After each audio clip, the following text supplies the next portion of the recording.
Big Bank dara, bet arī par to, kas vispār notiek jomā, par attīstības virzieniem, jauniem pakalpojumiem, vispār par tirgus kopumā, jo finanšu joma un banku sfēra tagad atrodas tādā ļoti, ļoti liela pārmaiņu priekšā, kas, protams, ir saistīts ar visiem tehnoloģiju attīstības procesiem, kas pasaulē ir vērojami. Un mēs sadarbībā ar Banku augstskolu esam veikuši tirgus izpēti par to, kā tad mainās tā tradicionālo banku joma, cik daudz tajā ieplūst ienāk alternatīvie pakalpojumu sniedzēji, gan jaunās platformas, gan jau eksistējošie specializējošās iestādes. Un par to jums šodien vairāk pastāstīs Big Bank Latvija vadītājs Artis Bērziņš un arī mūsu piesaistītais šim projektam speciālists Andris Fomins, kas pārstāv Banku augstskolu un kas ir palīdzējis tajā jomā apskatīties dziļāk. Un tad kā pirmam es vārdu došu Big Bank Latvija filiāles vadītājiem Artim iepazīstināt ar aktualitāti un ieskicēt, par ko tad mēs esam pētījuši un ko esam izskatījuši. Paldies, Julija! Labdien visiem! Paldies, ka atnācāt! Paldies Banku augstskolai par sadarbību! Īsnībā ļoti interesanta un ļoti tuva tēma. Es domāju, ne tikai priekš manīm, priekš mums visiem, jo digitalizācija ir tāda baigi īstenībā labā lieta, ļoti vajadzīga, ļoti noderīga. Es nerunāju par to digitalizāciju, es redzēju televīzijā vienu sižetu, ka skolēni starpbrīžos digitalizējas šitajā veidā. Ja? Par to es nerunāju. Ja? Digitalizācija ir tik tā laba, kamēr tas netraucē personīgajām attiecībām, ja, un sociālajā jomā. Tā kā es domāju, arī jūs visi diez vai varētu iztēloties savu darbu un gribētos atgriezties 10 gadus atpakaļ, kad varbūt tās tehnoloģijas nebija tik daudz attīstītas. Tā kā kopumā, kamēr tas netraucē personīgajām attiecībām, laikam mēs visi piekrītam, ka digitalizācija ir ļoti laba, ļoti vērtīga. Un šodien nedaudz vairāk par to, kā mēs to redzam, kas mainās un kāpēc mainās un ko varam sagaidīt. Tieši finanšu jomā, ja, jo digitalizācija jebkurā jomā notiek. Ja. Tad sākot varbūt par konkrētiem faktiem, ko mēs redzam jau šodien, ko nevar noliegt, kas ir deguna galā. Ja. Jā, tie jau ir pierādījumi, kad finanšu joma mainās, tad klientu centru aizvēršanās. Neviens to nenoliedz. Un, teiksim, varbūt kaut kādā sākumā kāds to asociēja ar banku klientu centru aizvēršanos ar izmaksu samazināšanu. Varbūt, ka jā, varbūt, ka nē, es nezinu, es nevaru runāt par citām bankām. Ja? Teiksim, par Big Bank viennozīmīgi tas ir tas, ka klienti vairs pat paši nevēlas šos te klientu centrus. Ja? Jo kas Big Bank agrāk bija 11 klientu centri pa visu Latviju, tagad tikai viens Rīgā. Teiksim, klienti negribas vairs tērēt laiku, braukt uz šo te centru, negribas vietu meklēt mašīnai, vēl vairāk maksāt par parkingu. Ja? Teiksim, viņi izvēlas to izdarīt jau attālināt. Ja? Mums office bija agrāk Brīvības Pērnavas ielas rajonā, un es atceros, ka pirms kādiem 5 gadiem tur bija 3 Svetbankas filiāles tajā rajonā. Viena bija uz Brīvības pie artilērijas tajā rajonā, ja? Un tad bija pie Matīs tirgus, un tieši pretī otrā pusē arī bija. Un tagad ir viena palikusi. Jā, 4 tieši tā, jā, paldies par labojumu. Nu, lūk, tagad ir viena palikusi. Ja, tā kā visās jomās tas notiek, bet tas, ko es gribēju uzsvērt, kad tas nav izmaksu samazināšanas veids, vismaz priekš Big Bank, es nevaru runāt par citiem, tieši paši klienti ir tie, kas diktē, kādam tam produktam jābūt, un ja viņi nenāk, teiksim, ja viņi grib konsultēties, uzzināt visu attālināt, tad tas ir jārespektē, jā. Jā, tad strauja tehnoloģija attīstība, diezgan daudz par to runāsim ar konkrētiem piemēriem, arī Andris pastāstīs. Ja? Kā vēl viens pierādījums ir tieši šie te ieguldījumi. Ja? Ieguldījumi daudzkāršojas. Ja? Vienā valstī 3-kāršojas, citā 10-kāršojas, ja? Bet tas ir vairāk kā skaidrs. Ja? Tieši tehnoloģijās tie ieguldījumi ir tas, kāpēc mēs varam ļoti ērtā, ļoti vienkāršā veidā izdarīt to, kas varbūt agrāk prasīja stundas vai dienas. Yes. Ļoti labs pierādījums ir šie te alternatīvie pakalpojumu sniedzēji, jo agrāk bija pamats uzskatīt, ka tad es esmu klients kaut kādā bankā un tad tur es daru visu. Ja? Un kaut kā daļa vēl tagad tā uzskatu, un tas nav nekas slikts, bet kas paralēli šim te procesam notiek, ir alternatīvie uzņēmumi, ja? Kas specializējas varbūt kaut kādā vienā jomā, bet izdara to ļoti augstā līmenī. Ja? Teiksim, ļoti daudz pasaulē piemēru, ka veiksmīgākie uzņēmumi ir tieši tie, kas specializējas kaut kādā vienā jomā, nevis piedāvā plašu produktu klāstu. Ja? Maksājumiem ir ļoti labi piemēri. Šeit ir minēti tādas vispasaules maksājuma sistēmas, bet pat Latvijā arī ir startējusi Monējā maksājuma sistēma. Nezinu, cik daudz varbūt izmantojat un zinat, ja? Bet ļoti labs piemērs, ja? Vienam draugam, teiksim, samest naudu, kā latviski saka, dzimšanas dienas dāvanai vai kolēģim vai pusdienām kaut kādā ļoti ērts veids, ja? Teiksim, tā vietā, lai tagad izdotu kaut kādu skaidru naudu un tam līdzīgi. Ja. Kapitāla piesaites kreditēšanas jomā šīs te savstarpējo aizdevumu platformas, kas no vienas puses ir aizdevumu platformas, no otras puses tās ir ieguldījumu platformas. Ja. Un nesaistīti pakalpojumi arī kļūst aktuāli. Tas ir tas, ko Big Bank izvirza pa priekšu, ja, kad, teiksim, tradicionālās bankās, ja paņemam vienkāršāko patēriņu kredītu, tad ir šis tas aizstošais noteikums, jāņem patēriņa kredīts, bet obligāti naudas konts jāpārnes uz šo te banku. Ja. Tad tas, ko mēs un daudz citi arī dara, kad nesaistam to, mums ir labs produkts, jā, jūs to izmantojat, bet jums nav obligāti vēl kaut kas cits jānopērk, ja, vai kaut kāda cita darbība jāizdara. Ne? Ja ir labs produkts, tad viņš ir labs pats par sevi. Un tad šie ir tādi vairāki piemēri, kas jau notiek, bet, protams, tas ir tikai tas sākums, jo, lai arī vēlāk būs dati, cik daudz tiek izmantot kādi pakalpojumi, ja kurā gadījumā tie vecmodīgie vēl ir vairākumā izmantot, ja, bet viņi ļoti strauji samazinās, ja, par to nedaudz vēlāk. Secinājums viens ir tāds, ka faktiski visās jomās mēs pēc tam vēl redzēsim, būs tāda alternatīvo pakalpojumu karte, kur ir redzami bankas pakalpojumi un kas tad ir pretī no citiem. Bet tas ir skaidrs, ka jau praktiski visur eksistē labāki vai sliktāki, bet jau alternatīvi pakalpojumi, tradicionāli banku pakalpojumi. Ja. Un kas pats svarīgākais, klients jau ir tas ieguvējs, ja? Jo pieaug konkurence, bet ar to vēl viss nebeidz. Klients nav ieguvējis no tā, ka pieaug konkurence, bet pieaugot konkurencei kļūst labāks servis, kas finanšu jomā klientiem ļoti svarīga cena. Cena samazinās, tehnoloģijām attīstoties, izmaksas samazinās un arī pieaugot konkurencei. Uzņēmumi ir spiest vai nu zemināt izmaksas, vai nu vienkārši no savas peļņas daļas, nebūt ar tik lielu apetīti. Ja? Un arī lielāka rīcības brīvība, tā kā viss, par ko mēs šodien runājam, galā beidzās ar to, ka visi mēs kā klienti būsim priecīgāki. Ja, protams, izdarīsim pareizos lēmumus. Ja. Te neliels tāds grafiks, kurš parāda, ka vecmodīgie varbūt vēl ir priekšā, bet ļoti strauji samazinās. Tie procenti parāda, cik daudz no klientiem bija izmantojuši kādu no šiem te pakalpojumiem. Tas nav par Latviju, tas ir par Ameriku, jo Latvijā varbūt nav tik daudz šādi te pētījumi veikt. Ja? Bet ļoti strauji redzam, ja, kad tuvu jau 50% no klientiem ir izmantojuši šos te alternatīvo maksājumu sistēmu PayPal. Un varbūt pašā apakšā mēs redzam šeit Square un Venmo. Tas ir kaut kas līdzīgs jau mans pieminētiem Latvijas Monējā risinājumam. Ja. Tikai daži procenti, bet tā finanšu tirgus attīstība rāda to, ka teiksim, varbūt pats sākums ir lēns, bet pēc tam ļoti strauji, kā teiksim, tas aiziet tautās, ja, kā saka. Teiksim, ja ir tiešām labs produkts, viņš ļoti strauji izaug. Ja, un es domāju, ka tieši tas arī notiks ar šiem te risinājumiem. Ja. Precizēšana, pa kuru gadu pagājušais gads. Ja. Un tas ir no kopējās naudas masas? Nē, tas ir ko klienti ir izmantojuši. Tad čeki tur vēl 55%, jā? Jā, Latvijā. Jā. Tas nav. Tātad, ko patērētājs ir izmantojis, teiksim, par iepriekšējo gadu kaut reizi. Tātad te nav ne apjomu, teiksim, tie būs nedaudz citi skaitļi, jā. Jā.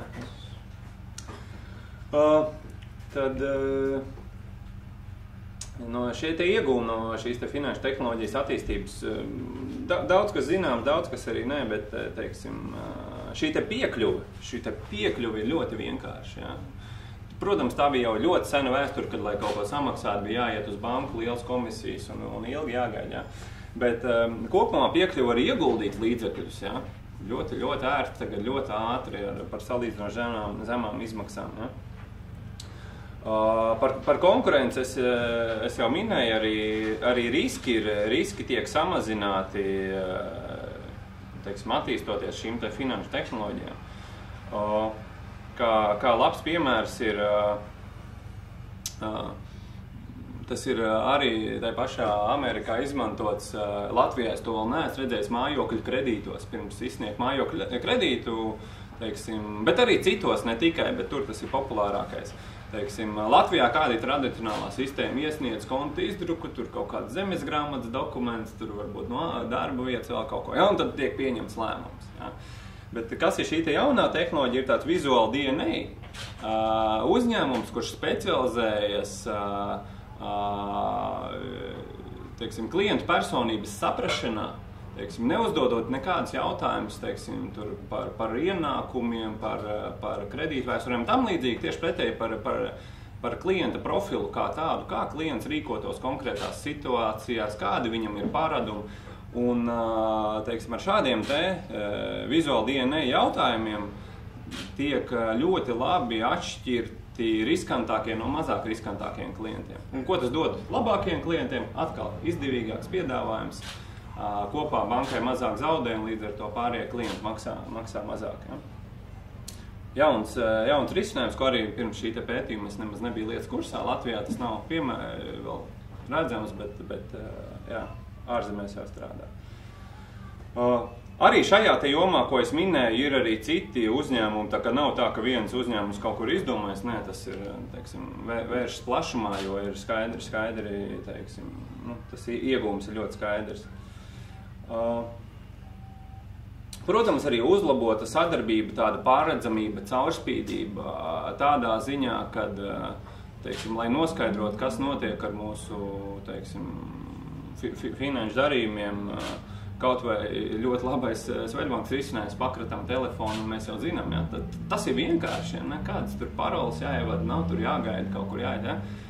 Kaut kāds it kā sīkums, bet tomēr mēs jau esam pieraduši pie tā, ja? Bet tas ir vienkārši, ja? Un tad tā sadarbība pārredzamība pār saviem finanšu risinājumiem tiek ļoti strauji uzlabota.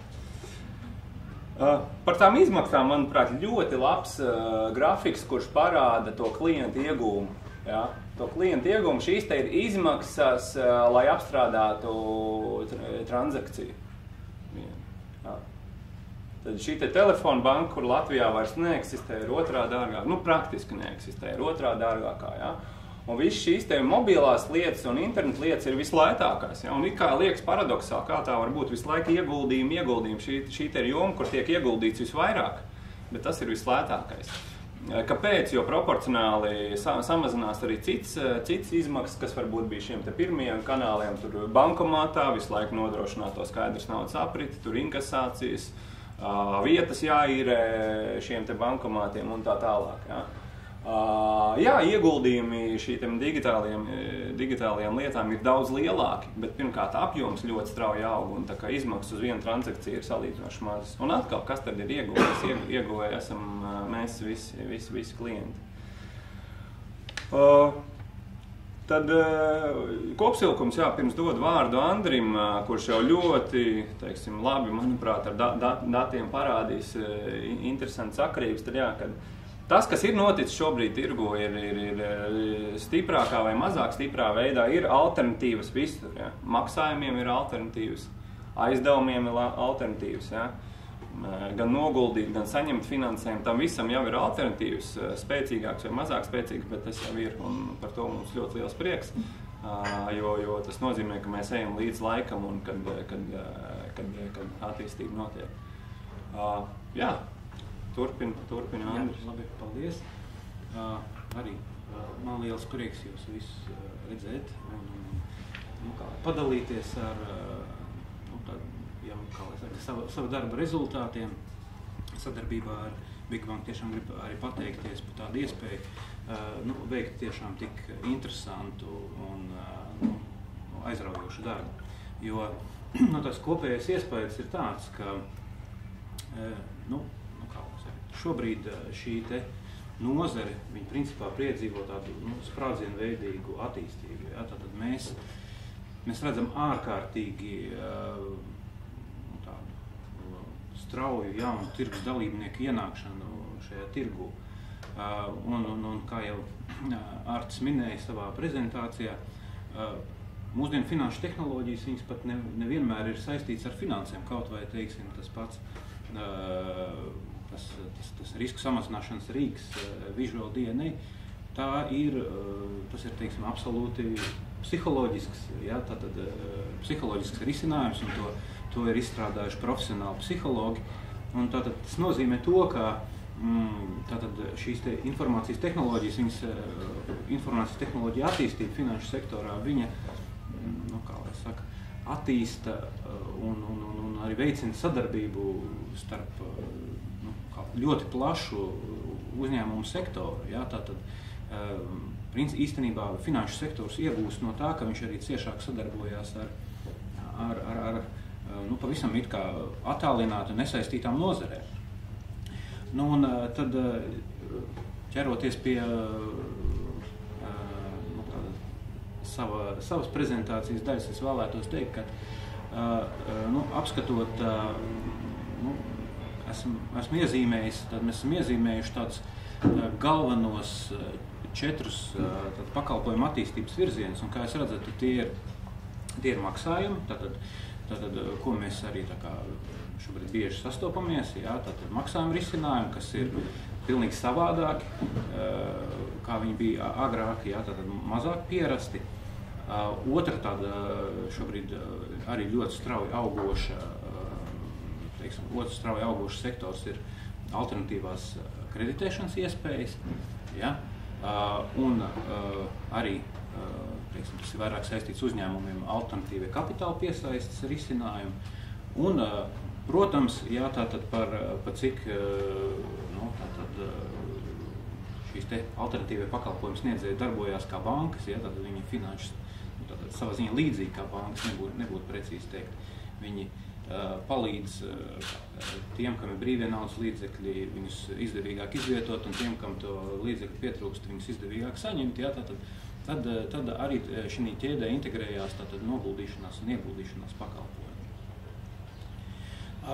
Tātad, šeit ir viens ilustratīvs un papildinošs grafiks, tātad tie ir dati par Latviju. Ja, tātad, mēs visi zinām, ja, tātad, cik strauji, ja, tātad, principā pieauga bezskaidrās naudas darījuma skaits, ja, tātad, mēs arvien vairāk atsakamies no skaidras naudas, ja, tātad, un tātad pēdējos gados šī tendence ir arvien augšupejoša. Tātad, kādas galvenās tendences mēs tad varētu iezīmēt, ja, tātad bezskaidras naudas maksājumos, kur tad iet šī industrija. Ja, tātad, tie ir 4 galvenie virzieni. Tātad, pirmais ir mobīlie maksājumi, tātad tās ir mobilās aplikācijas. Ir skaidrs, ka tas ir daudz ērtāk. Tas ir, mēs mobilās ierīces lietojam arī, tad ņemot vērā, ka dzīvesveids mainās, mūsu dzīvesveids ir mainīgs, jā, un balstoties uz to, jā, tad mēs varam teikt, ka jā, vispār IT sfēras pāriešana mobilajā vidē, tas ir tāds visaptverošs trends, jā, aplikācija pāriešanas mobilajos risinājumos, un bankas šeit nav izņēmums. Arī man ir nācies apskatīt prezentācijas, piedalīties konferencēs, un vairāk speciālisti jau iezīmē to, ka tā klasiskā interneta banka, viņi pamazām aizstās arī mobilie risinājumi. Ja?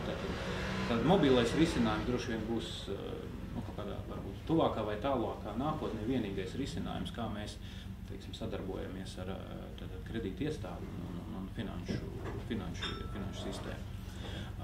Otrs ir tātad racionalizētie maksājumi. Nu, tātad pie šiem racionalizētiem maksājumiem mēs varam arī minēt, teiksim, tos pašus Monejā.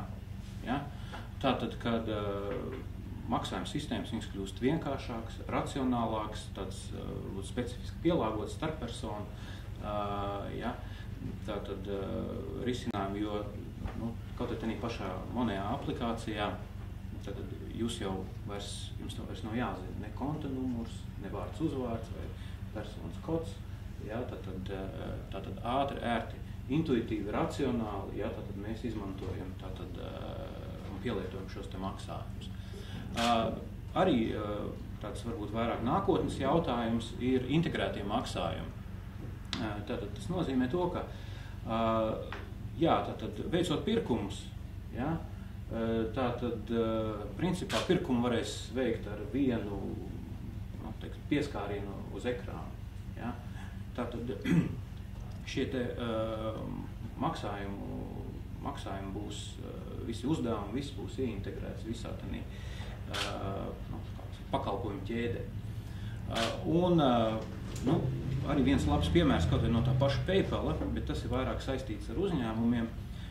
Teiksim, PayPal labā funkcija ir tāda, ka uzņēmumi, kas sadarbojas ar PayPal un kas pieņem no PayPal, kas pārdod, pieņemsim, pašā eBayā preces un pakalpojumus, ja, viņi automātiski saņem, tātad rēķins tiek izrakstīts automātiski, ja, tātad par preci, caur PayPal sistēmu. Tātad izmantojot visus uzņēmumu rekvizītus un tā tālāk. Ja, tātad uzņēmumiem principā atbrīvojās, ja, tātad kļūst vienkāršāk, ja, tātad apstrādāt šos te maksājumus, ja, tātad tas viss notiek automatizēti. Ja, tātad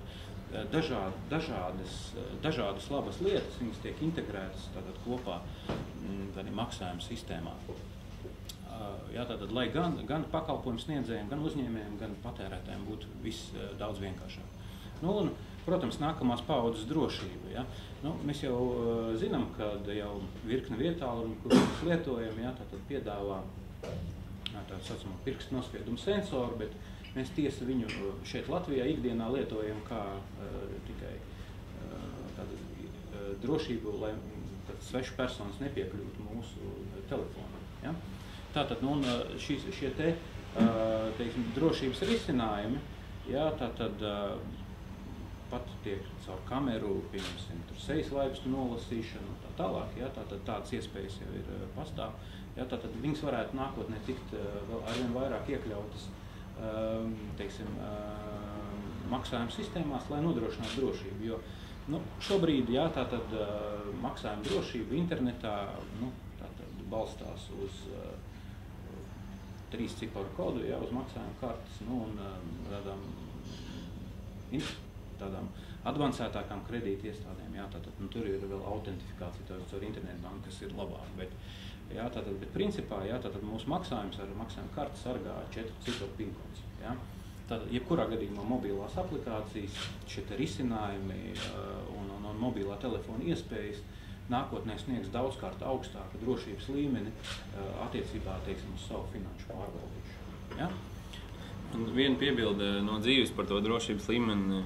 Arī Big Bang grupā mēs izvērtējam tagad vienu mehānismu, kas nav redzējis, es neesmu viņu redzējis Latvijā, bet pasaulē viņš ir par identifikāciju.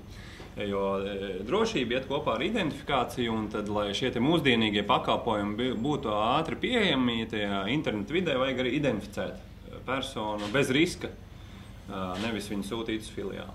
Un tad viens no tādiem pēdējiem, pat ne ļoti jauns, viņš jau vairākus gadus strādā atkarībā no valsts, bet priekš Latvijas tas būtu mūsdienīgs, ir tāds risinājums, ka mums visiem ir ID kartes, mums visiem ir vai datori, šim te datoram ir kamera, mobilajiem telefoniem parasti priekšā kameras. Un tad noskanē ar kameru savu ID karti, papildus noskanē seju.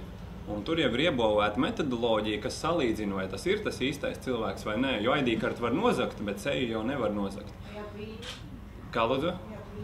Gan jau, ka ir padomāts, es tādas detaļas nezinu, bet gan jau, ka ir tādas krāpniecības darbības novēršanas padomāts. Kas man ļoti patika tajā risinājumā, tas nav vienkārši noskanēt seju, var jau arī bildi pielikt priekšā. Tā tehnoloģija saka priekšā, tagad pamirkšķin acis, ja? Tad atver muti. Ja? Tā, lai viss ir tiešām tā, ļoti vienkārši priekš klienta, bet mūsdienīgi un arī pat savā ziņā tā ļoti interesanti. Ja? Tā kā tas vēl par drošību un identifikāciju tāds komentārs, cik tālu ir aizagājušas tehnoloģijas. Jā. Un tātad, principā mēs varam redzēt, jā, tātad, tāds trīs tādas arī jaunas tendences, jā, tātad maksājumos, jā, tātad saucamo kriptovalūtu ienākšana, jā, tātad apritē. Jā, tātad alternatīvi emitētā nauda, jā, tātad, kur mēs varam izmantot dažādos norēķinos, diezgan ierobežoti. Jā.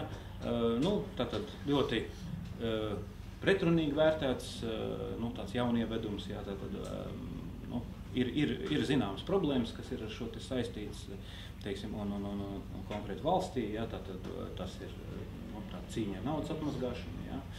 Un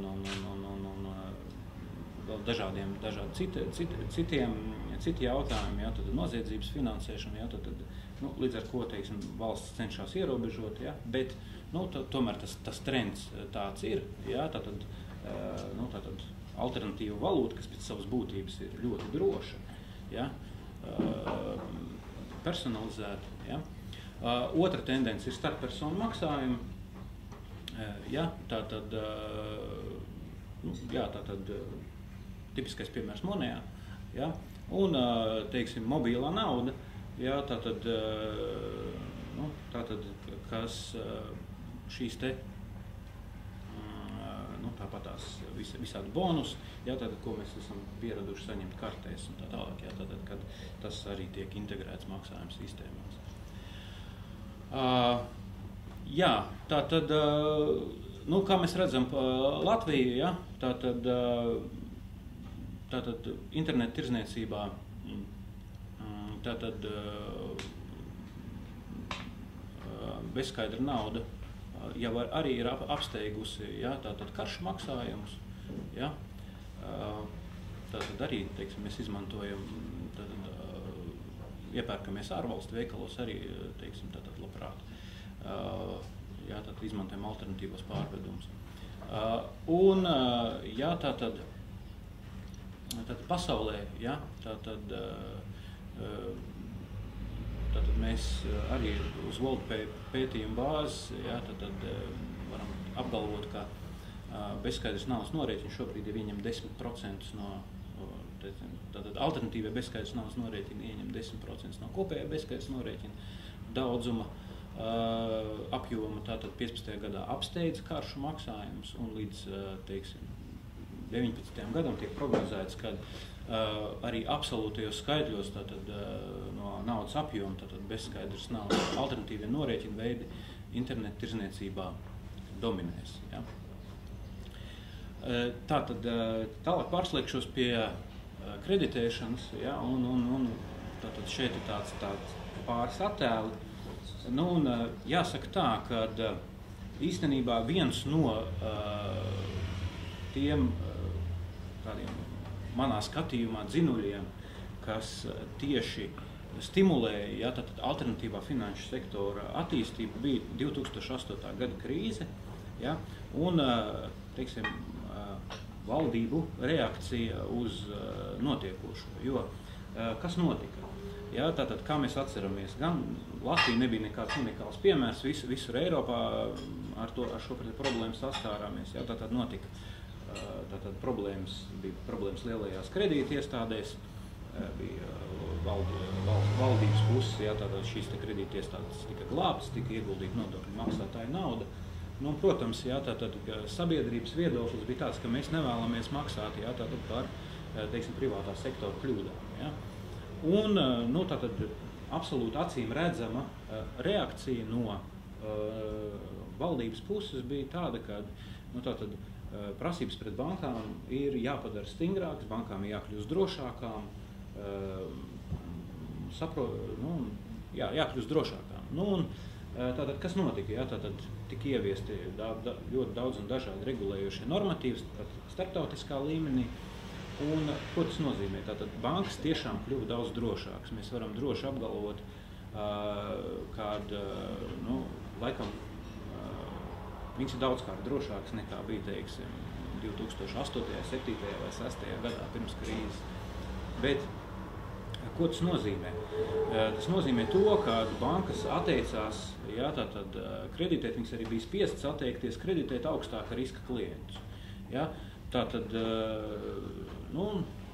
tātad varbūt iedzīvotājs, kuriem ir tie ienākumi varbūt nav tik stabili vai kā savādāk. Ja? Bet ko tas nozīmē? Tas nozīmē to, ka jāsaka tā, tas pieprasījums pēc aizdevumiem jau nekur nepalika. Ja? Un šīs personas, protams, viņas tika izspiestas ārpus banku sektoru, un vēl ar vienu lielu daļu no viņām tur neatrodās.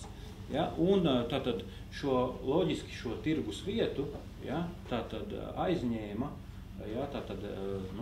mēs viņus saucam par nebanku kreditētājiem, bet mēs varam arī teikt, ka tas ir tas alternatīvais finanšu pakalpojumu tirgus segments. Ja? Un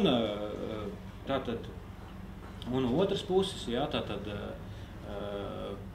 mēs skatāmies par noguldītājiem vai investoriem vai brīvās naudas turētājiem, tad viņiem arī tiek piedāvāti ļoti droši pakalpojumi. Ja, ja mēs paskatāmies, pieņemsim Latvijas Komercbanku statistiku, vairāk par 90% naudas šobrīd guļ vienkārši norēķinu kontos. Ja? Tātad pat netiek noguldīts depozītos. Centrālo banku stimulējošā politika arī padara vai stimulē personas, kam ir kaut kāda uzkrājuma, domāt, kur pāri pa 90. Norēķinu kontos 90. Pāri pa 90. Ja? Ja? Tātad daļai investoru, tātad arī ir jautājums, viņi vēlās saņemt augstāku atdevi, bet esošie tradicionālie risinājumi vainu sniedz zemu ienākumu, kādi procenti par banku depozītiem mēs visi zinām, šobrīd vainu, ir alternatīvās iespējas, pieņemsim, ieguldīties ieguldījumu fondos, bet šīs ir samērā dārgas alternatīvas, kur ir jāmaksā regulāras komisijas, un kas kopumā arī ir papildus izmaksas. Lūk, un alternatīvais sektors, viņš dod iespēju salāgot klientus, ko, regulējošo, prasību iespējā, klasiskās kredītiestādes varbūt nevar tik veiksmīgi veikt. Un, tas ir, tā ir viena no tā alternatīvā finanšu modeļa, finanšu pakalpojumu tirgus modeļa priekšrocībām. Un otra priekšrocība, protams, ir apkalpošanas procesa ātrums un varbūt arī līdz ar to arī tāda kvalitātes uztvere no klienta puses, jo mēs visi zinām, ka laiks šodien ir dārgs, un šeit jūs varat apskatīties, kāds ir tas klasiskais kredīta, izskatīšanas process Komercbankā, jāsaka tā, ka uz šo brīdi jau bankas cenšas to visu, optimizēt, un saīsināt laiku, kredīta pieteikumu izskatīšanai, bet vēl ar vienu, ir jāveic visnotaļ liels skaits ar etapiem tam procesam, kas savā ziņā varbūt dažās situācijās šo aizņēmēju pieredzi padara varbūt nedaudz ne tik labu, kā varētu gaidīt. Savukārt, no aizņēmēju viedokļa, alternatīvā aizdevuma sistēma, viņi ir ļoti vienkārši. Jā, tātad reģistrācija, datu ievade un tātad principā, kā mēs visi arī zinām no piemēra, jā, tātad alternatīvās kreditēšanas iestādes, jā, tātad ir spējīgas, jā, tātad mazus aizdevumus, jā, tātad apskatīt, apstrādāt, jā, tātad dažu minūšu laikā. Jā, tātad. Drīkst šeit vienu komentāru. Tieši par to kreditēšanu, tad bija redzams tas universāla banku modelis, ļoti sarežģītais. Un tieši tā viņas šodien ir nedaudz gājuši uz priekšu, bet tikai ar saviem klientiem. Tātad, ja es esmu tur, nezinu, Svetbankas klients, tad viņi redz, es strādāju oficiāli, nodokļi tiek nomaksāti. Viņi redz, ka katru mēnesi man tā kā ieskaitās kontā tāda un tāda alga, man ir tādas un tādas kredīta saistības, ko es maksāju. Un tas jau labais no universālajām bankām ir tas, ka viņas jau tā kā pirms, pat klients vēl nav aizpildījis pieteikumu, jau ir aprēķinājis šo te, piemēram, pieejamo kredītu limitu. Ja? It kā viss forši. Bet tas ir tikai šīs te bankas klientiem, bet ko man darīt, ja es gribu, piemēram, Citadelē paskatīties, kāds man ir piedāvājums, salīdzināt, kur ir foršāk, ja? vai DNB bankā, piemēram, ja? Vai kurā citā. Tad stājas spēkā uzreiz šis te sarežģītais modelis, tur iesniedz, gaidi un tā tālāk, var sakot, klientiem nav vērti. Alternatīvi ir ērti, bet tiem atkal nevienmēr un vēl jau mazāk visā pasaulē Latvijā iet līdzi tā negatīvā slava par to, ka tas ir dārgi. Ja? Jā, un taisnība arī ir tieši tā, teiksim. Bieži vien tas ir dārgi. Ja? Tā nākotne tāda, un ko arī mēs būvējam kādi produkti, ir, lai bija apvienots šo te nosacītie ātro kredītu vienkāršību un ātrums ar universālo banku maksātspējas analīzi tiešām atbildīgi, ja? Un zemu cenu. Un mūsuprāt, tas būs vislabākais produkts Latvijā no klienta viedokļa. Viņš būs ātrs, vienkāršs un lēts. Ja?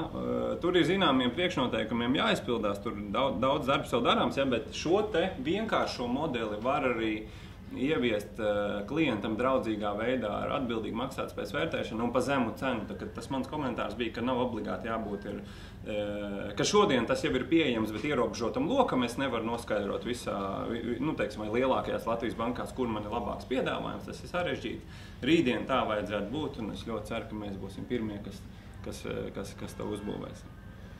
Jā. Teiksim, ja mēs paskatāmies no ieguldītāju viedokļa, ja, tātad jautājums ir tāds, kur ņem naudu alternatīvie kreditētāji. Ja, tātad, kāpēc varbūt viņi tātad var ātrāk un vienkāršāk tātad, strādāt? Ja? Tātad tā galvenā atšķirība ir tāda, ka šīs te alternatīvās kreditēšanas iestādes viņas nepiesaist noguldījumus. Ja? Tātad, un līdz ar to jā, tātad, šīs te personas, kas ir aizdevušas šīm te alternatīvās kreditēšanas iestādēm, viņas uzņēmās zināmu risku. Ja? Tātad avots, ja? tātad finansējuma avots, ja? Tātad šiem te uzņēmumiem ir akcionāru kapitāls. Ja? Tātad šobrīd ja, tātad šīs te nebanku finanšu iestādes ja, tātad ir ļoti aktīvas līdzekļu piesaistē tieši caur mūsu Nasdaq OMX Baltica. Ja, agrāk mēs viņu zinājām kā Rīgas fondu biržu. Ja, tātad, ja jūs ieskatīsieties sarakstos, ja, tātad jūs atradīsiet teiksim, obligāciju sarakstos. Ja, tātad ļoti plaši tātad, apgrozībā esošās ja, tātad, finanšu sektora obligācijas. Un tātad arī šie te nebanku kreditēšanas uzņēmumi, viņi ir tātad, vismaz caur izmantojot Mintos platformu, ja, tātad mēs redzam Lietuvu, Gruziju, Polijas uzņēmumu, Latvijas, protams, ja, tātad viņi izmanto šo te platformu, lai piesaistītu saviem ieguldījumiem investorus. Ja. Un piesaistīt investors, lai nodrošinātu ja, šo te kredītu izsniegšanu. Un tātad tas veids, kā tas tiek darīts, protams, ir tāds, viņš ir nedaudz atšķirīgs. Ja te mēs varam teikt, ka mēs esam tādi novatori. Mūsu šī platforma ir diezgan būtiski atšķirās no pasaulē lielākajām platformām. Ja? Tātad jūs varat investēt, ja, ieguldīt jau kaut kādā konkrētā kredīta projektā. Jūs balstoties uz nepersonalizētajiem datiem, varat aizdot kaut kādai konkrētai personai, bet tātad jūs nezināt viņas varbūt vārdu, uzvārdu, ja, bet tos parametrus, ja, tad jūs varat aizdot kādai personai, kas jums šķiet no tāda riska viedokļa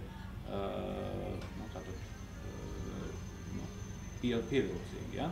Un investora atdevi, ja, tad šobrīd uzņemoties arī zināmu risku, kā pats Mintos sniedz informāciju, ir pār pa 12%. Ja, tad ienākums, kas tiek ģenerēts. Ja. Tātad arī tāds viens virziens, kur alternatīvie finanšu pakalpojumi, ja, pilda savu lomu.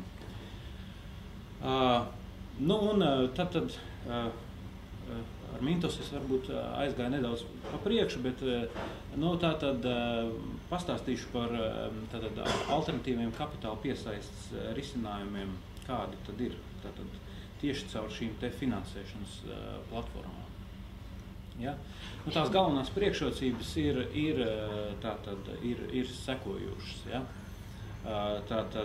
Pirmām kārtām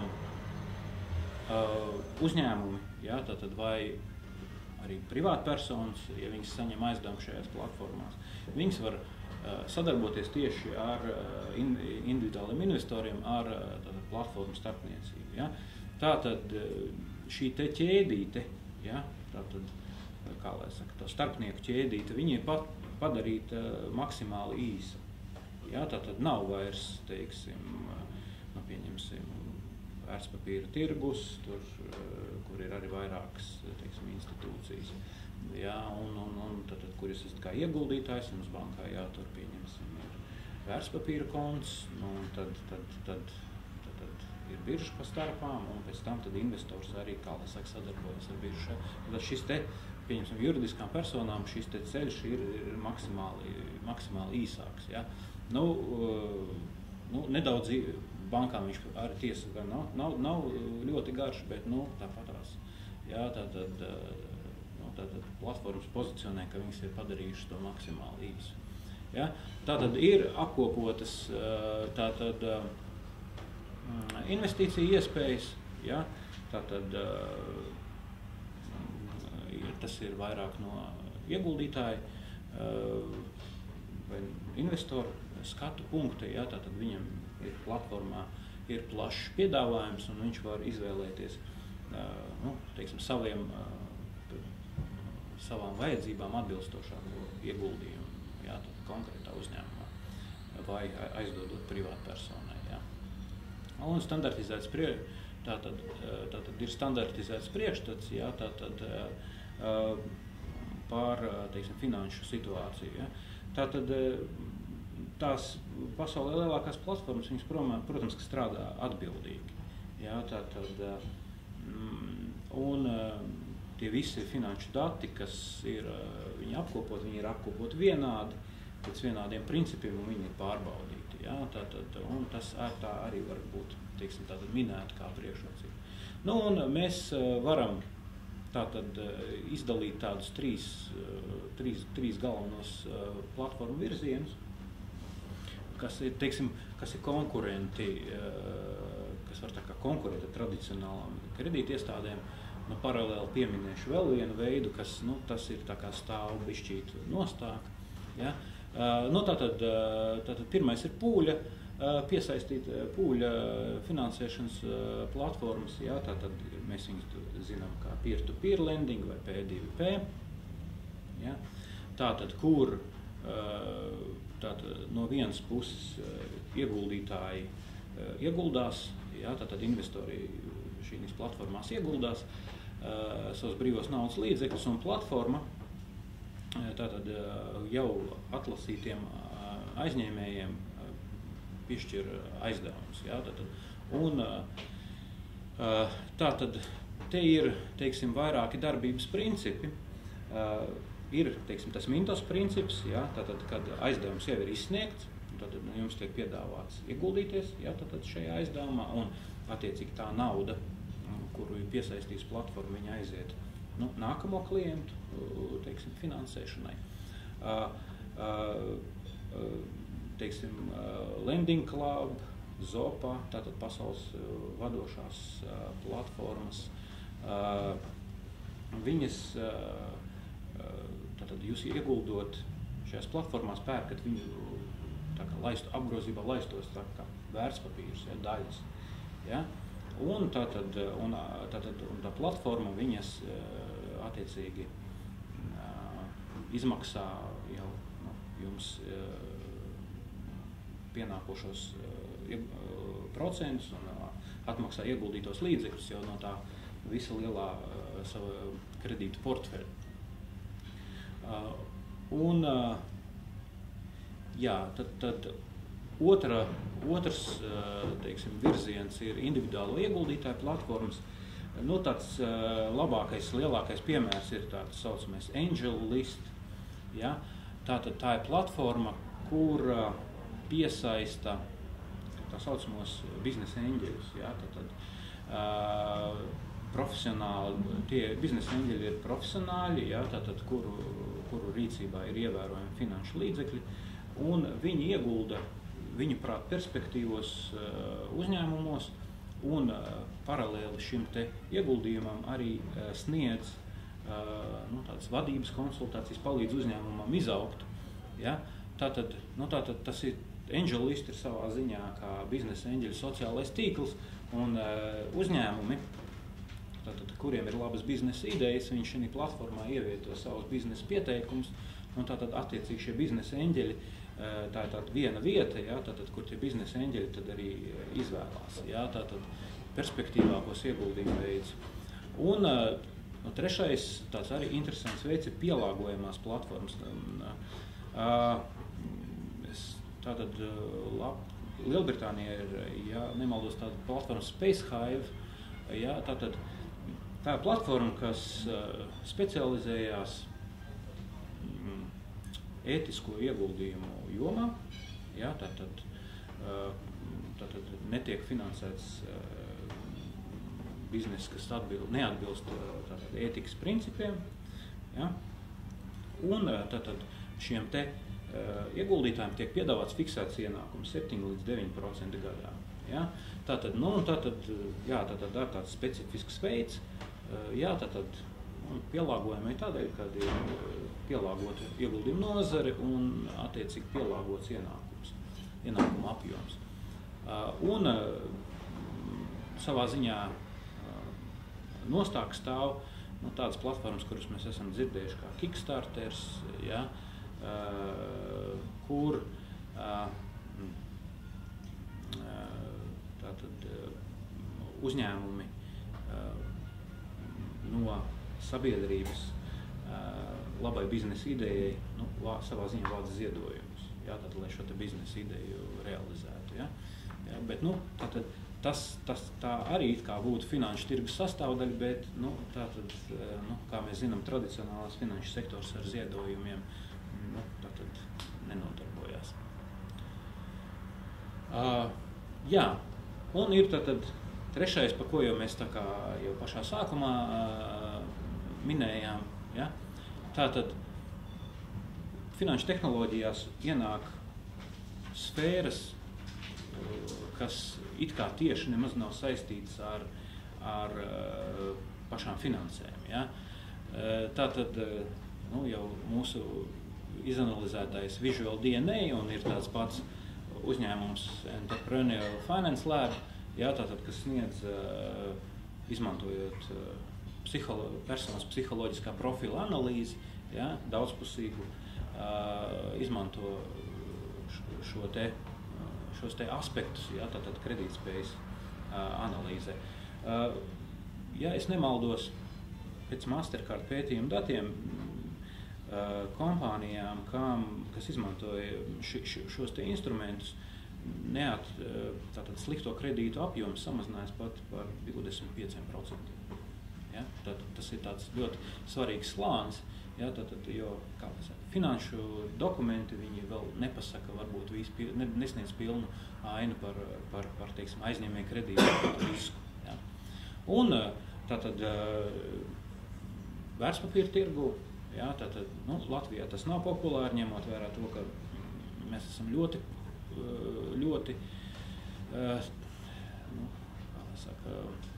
slinki tātad ieguldījumu pakalpojumu izmantošanā pūtri, jā. Tātad šis te pakalpojums varbūt nav aktuāls, bet pasaulē cilvēki iegulda, jā, tātad gan fondos, gan patiešo akcijās, obligācijās, jā. Un tātad finanšu tehnoloģijas viņas jau spēja aizstāt ļoti augsti kvalificētu darba spēku. Ja? Tātad ir tas piemērs, ir tā saucamais robokonsultants. Ja? Tātad tas ir, jūs saņemat tiešsaistes ieguldījumu pārvaldes rekomendācijas, ja? Tātad pakalpojums, tātad tirgus apskatus, analītiskus slēdzienus, ja? Kas palīdz jums pieņemt lēmumus par ieguldīšanos tanī vai citā vērtspapīrā un vērtspapīra portfeļu veidošanā. Ja? Un tātad faktiski jau tātad šo te darbu, ja, tātad dara dators, ja, tātad dara datortehnoloģijas. Tātad cilvēki vairs netiek izmantot kā finanšu plānotāji. Ja? Tātad jūs vairs nedodaties pie personas kā pie finanšu konsultanta. Bet patreiz tas neapdraud, pieņemsim, Amerikā fonda tātad ieguldījumu pārvaldes industriju, jo tātad šis te pakalpojums ir fokusējies tikai uz vērtspapīriem. Ja? ASV, teiksim, kā viens no attīstītākajiem tirgiem šajā jomā, tur iedzīvotāji izmanto ļoti plašu pakalpojumu klāstu, ja? Tātad no finanšu konsultantiem. Tur ir pensijas plānošana, tur ir nekustamā īpašuma plānošana, tur ir nodokļu plānošana. Ja? Tātad, un tie pakalpojumi paliek vēl ar vienu cilvēka pārziņā. Ja? Bet jauni cilvēki, labprāt, kas tā kā tirgojās biržās, kas ir varbūt tādi advancētāki, ja viņi izmanto šos te pakalpojumus. Jā, ļoti īsi par alternatīvu pakalpojumu kārtu. Es neiešu detaļās divi iemesli dēļ, tāpēc, ka mēs jau pasteidzāmies uz priekšu un pastāstījām detalizēti, gan arī viņi jums būs izsūtīti, bet ko viņi parāda, kad kreisajā pusē ir šie te ir tā nosacīti tradicionālai banka pakalpojumi un pretī tiek pielikti jau konkrēti pakalpojumi, kuri aizstāja vai papildina vai uzlabo šo te tradicionālo banku pakalpojumu. Kaut kam jau mēs pieskardījāmies, maksājumu jomā jau mēs piesaucām, ja? Kredīti jomā mēs izrunājām. Tā kā detalizēti es nerunāšu, bet tas jums būs materiāls, ja gribēsiet, ja mēs izsūtīsim. Ja, tieši tā, tad arī ar konkrētiem uzņēmumiem no pasaules, no Latvijas, tā kā, tas vienkārši tāds darba materiāls būs, lai paliek arī kaut kas tavastāms. Ja. Jā, un mēs varam iet pie noslēgumā, pie galvenajiem secinājumiem.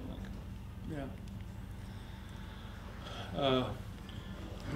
Tātad galvenie secinājumi ir tādi, ka mēs jau varam šodien teikt, ka jau ar diezgan pilnu atbildību, ka tradicionālās bankas izjūt konkurenci no alternatīvo pakalpojumu sniedzēju puses. Bet es teiktu tā, ka šī konkurence īstenībā ir tāda ļoti saprātīga, jo ļoti daudzās jomās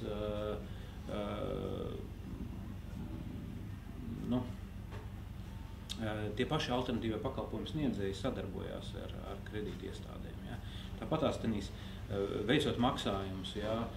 Tāpatās jau kaut kādā posmā tiek izmantota tradicionālā banku sistēma vienkārši, kā lai saka, alternatīvā pakalpojuma sniedzējs ir atradis tās lietas, ko šī pakalpojumā uzlabot, ja, tad kā viņu padarīt efektīvāk un izmantojot to pašu banku sistēmu, ja, tad viņš ir tātad alternatīvas pakalpojums sniedzējs, jā, tātad veido savus pakalpojumus, jā. Tātad konkurence, protams, mēs varam teikt, ka viņa tikai paaugstināsies, jo tomēr alternatīvie pakalpojumi sniedzēji spēja ātrāk pielāgoties tātad jaunai situācijai. Viņi jau ir, kā lai saka, tirgu ienākuši, jā, tātad ar šādu te fokusu. Un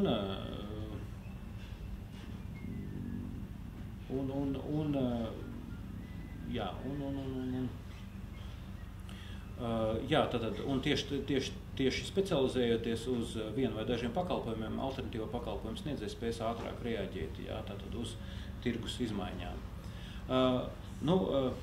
Vēl tāds, teiksim, manas personīgās sajūtas, apskatot šo te plašo informācijas klāstu, iepazīstoties ar šo te situāciju pasaulē, kad šobrīd ir tāda situācija, kad uzrodās jauni pakalpojumu sniedzēji, kas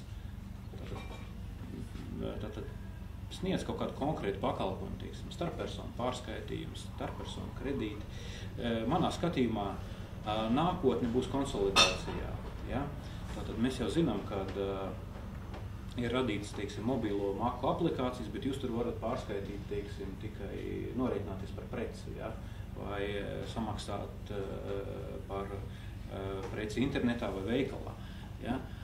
Tātad es domāju, ka nākotne ir, teiksim, funkcionalitātē, un kad tātad nākotne būs tanī, kad ar vienu vietu, ja, tātad viena aplikācija mēs varbūt kaut kur gūsim ar vien plašāku pieeju pakalpojumiem, kurus sniegs varbūt ļoti liels klāsts pakalpojumu sniedzēju. Ja, un jā, tātad patērētāji meklē ērtāku, izdevīgāku servisu, ja, un, kā es teicu, ja, tātad, bet pagaidām tas tirgus pārāk fragmentēts un diferencēts. Jā. Paldies jums liels. Es domāju, ka tas bija tāds vērtīgs ieskats vispār alternatīvo pakalpojumu sfērā, jomā, kas arī tagad jau notiek, kas mums sagaida. Vai jums ir kaut kādi jautājumi, ko jūs vēlaties tagad uzreiz diskusijas veidā uzdot Andrim vai Ārtim? Es varētu pajautāt, kā tad jūs redzat to banku vietu, teiksim, pēc 10 vai 20 gadiem izklausās, ka banka būs tā kā liels tāds kaut kāds hubs, tad kur un privātpersonām būs daudz šie mazie pakalpojumu sniedzēji. Jo, kā jūs teicāt, arī tad viņi arī izmanto tās bankas, bet bankas mēs nevaram, tas monētu pārskaitīt. Es domāju, ka ir vairāk iespējami scenāriji, ne tikai viens. Vismaz divi ir skaidri. Pirmais ir tāds, ka nevis dzīvē melns un balts, un arī tagad ne tikai finanšu jomā ir dažādas alternatīvas, jebkurā jomā, un praktiski nekur nenosliecas klienti. Tā. Visi tur vai visi tur, ļoti retā ir. Tā kā tāds veselīgs dalījums varētu saglabāties, tas ir viens virziens, otrs. Ko teorētiski pašas bankas varētu darīt, nezinu, nav fokus pārāk lēns vai vēl kaut kāds cits iemesls, bet neviens jau netraucē šo te bieži vien startup ideju kaut vai nopirkt, sadarboties un pašām attīstīt tālāk, bet pagaidām tas pārāk nenotiek. Ja, teiksim, jo faktiski, ko tad, kā Andris arī minēja, tad visiem šiem te alternatīviem pakalpojumiem īstenībā bankas ir saistīts, vai tas caur norēķinu kontiem vai caur kredītkartēm, bet tas, kas ir izdarīts, tā klienta vajadzība tiek izpildīta vienkāršākā veidā, kas īstenībā bija banku pamatu uzdevums. Ja, viņi negāja līdz laikam, ja, un tad tas ir tas otrs virziens, kā es domāju, var attīstīties, ka bankas vienkārši savu pamatu uzdevumu izpildīs visaugstākajā veidā, vislabākajā veidā, ja, tad realizējot šos te alternatīvos risinājumus pašām, ja, kaut kādā formatā. Jā, ziniet, mums jau, kā lai saka, ja mēs tā absolūti iedziļināmies, mums jau banku pakalpojums bieži vien nav vajadzīgs kā tāds. Ja, tātad, ja mēs gribam pirkt kādu preci, mēs gribam iegūt to preci. Tieši tā. Ja, tātad mēs esam vienkārši absolūti loģiski ieejam tādā ķēdē. Mēs to vēlamies darīt pēc iespējas vienkāršāk un labāk. Ja, tātad, Es negribētu teikt, ka bankas varbūt ļoti